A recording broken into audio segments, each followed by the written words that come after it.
So, yun guys, meron tayong GPS dito na offline kay sir na nag-chat. So, ngayon naayusin natin siya. Sabi sa akin sir, offline siya, nag-go-offline and online, bumabalik, tas ganun. Ngayon, tatry natin subukan maging online ulit siya. And kukonfigure lang natin siya, then subukan natin kung mapapagana natin to. So, yun. So, ngayon, offline talaga siya. Then, kukonfigure na natin ito. So, yun. Wait lang guys ha. So, ito pala yung chat ni sir. Yan yung chat ni sir na nag-offline. Bigla lang po nag-offline pero umilaw naman po yung blue tas nagbiblink yung yellow. So, subukan natin guys. Yan. So, yan guys ay na-configure ko na siya and wait natin kung mag-online na siya guys. Wait for a moment. Wait lang natin guys kung mag-online na siya. So yun, sa mga offline GPS dyan, Sinotrack, we can configure it. So yun, mag-message lang kayo sa ating page na nasa comment down below sa ating YouTube channel, and paki-subscribe na rin ng ating subscription button para updated kayo sa ating mga bagong upload guys. So yun, wait lang natin mag-online ulit. Kung mag-online ba itong so yun. Tingnan natin guys. Nag-respond na yung ating GPS.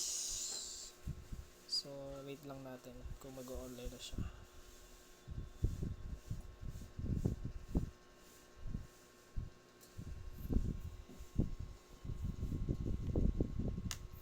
So nakita nyo dyan, offline siya. Wait lang natin guys.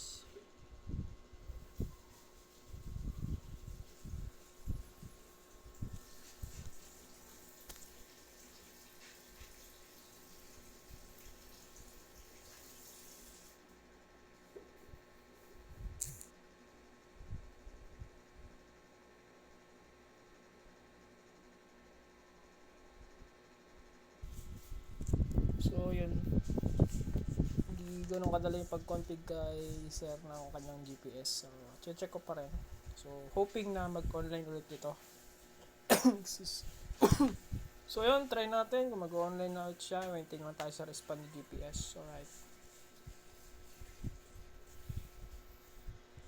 Buti na magre-respond naman si GPS kahit na offline siya. So ito ay tumatakbo naman daw sa ngayon, pero nakita natin dito offline siya.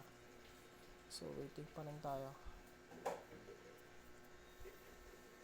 So makita nyo dyan, gray siya. So para mag-online yan ay dapat ang kulay niyan ay maging blue. So mamaya magiging blue yan guys. So refresh lang.